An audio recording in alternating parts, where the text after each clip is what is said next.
So this week we are taking a look at some of the post-structural approaches. Among these include narrative couples therapy and solution-focused couples therapy. So let's take a look first at narrative couples therapy.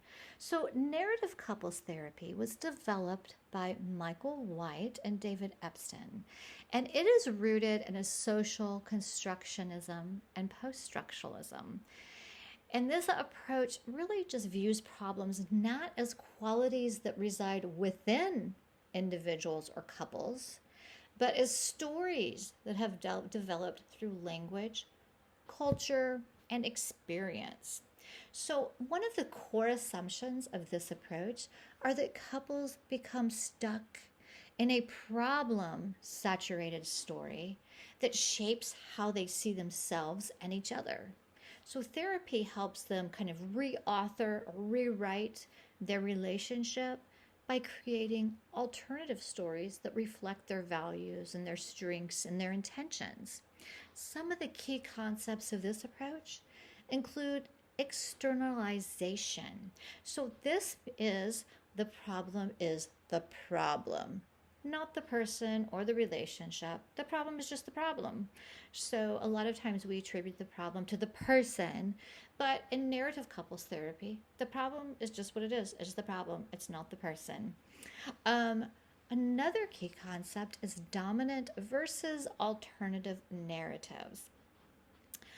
This explores how cultural or relational narratives constrain the possibilities and highlight those that empower. And then we have unique outcomes.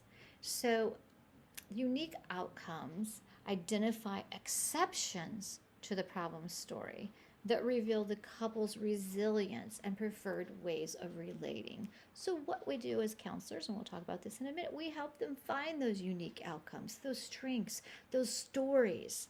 So, it's a reauthoring conversations. So, this is the process of developing new shared narratives that reflect the couple's desired identity and connection. So, again, we are helping them reauthor those conversations, those stories. So, the therapeutic focus of narrative couples therapy is to deconstruct those problem saturated stories, because stories become sometimes internalized and they become this vision that we have of life and as this problem.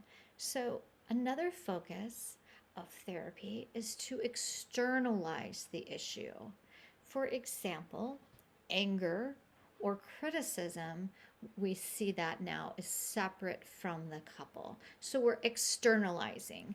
The couple is not angry or the person is not angry. So we don't internalize that problem in that person. So again, it goes back to the problem is just the problem.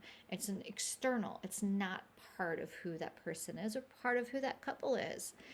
So another therapeutic focus is the co-creation of new meaning around relationship events. And then we want to validate each partner's voice and help them become who they were meant to be. In other words, we want to help them reauthor these stories and create the script of themselves as this happy couple and in a happy relationship. Because sometimes these scripts or these narratives, these conversations that we recreate, these stories that we create are really self-defeating and couple defeating. So let's take a look at solution-focused couples therapy, or SFCT.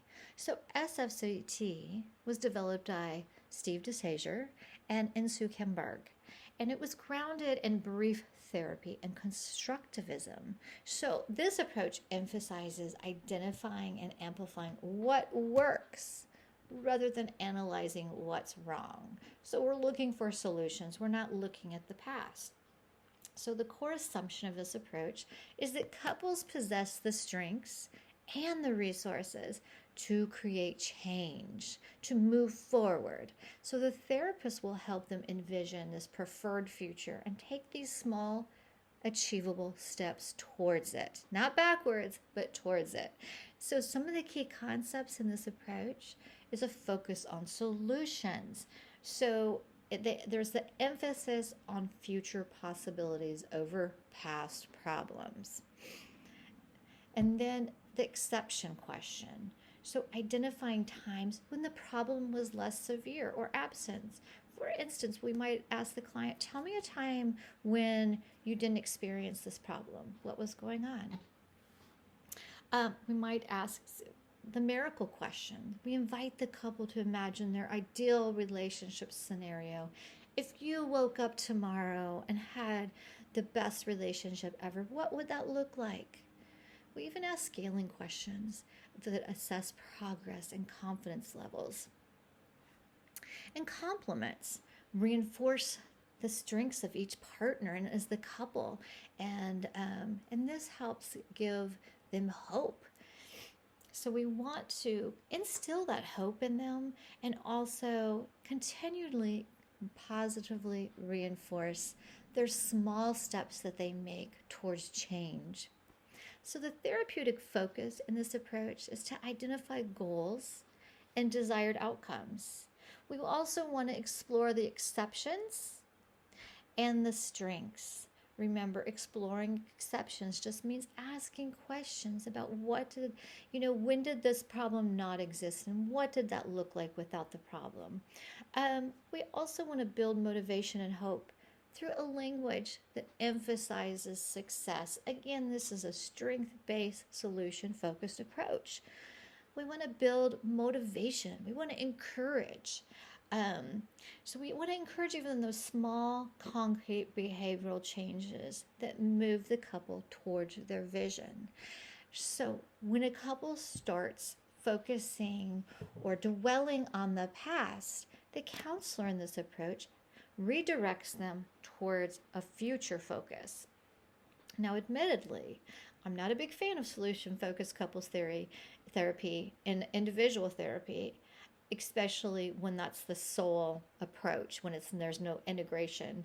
In some situations, it's great. I remember personally going to counseling, not realizing that the counselor that I was about to see was a purely solution-focused counselor.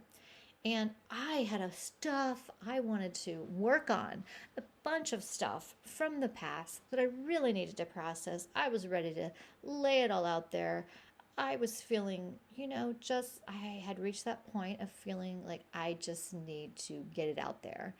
And I went in and I started trying to get it out there. And every time I did, he redirected me and said, no, let's focus on the future. Let's focus on solutions. I have to admit, it was very irritating and frustrating, and I never went back because I didn't want to focus on solutions because I needed to work through some of the pain of some traumas. And that is, that's probably the downfall of solution-focused therapy because people do have to work through to be able to move forward. And there's certain scenarios where, yes, a solution focus rather than a past focus is effective. And sometimes in couples therapy and even individual therapy, it is. But I think it's important to have more of an integrative approach where you can take some solution focus, but also help work through the past without having to redirect and ignore some of the past issues that the client wants to discuss. And then again, here's your little handy dandy chart for the similarities between NCT and SFCT. And then we have a chart that has the differences between the two approaches.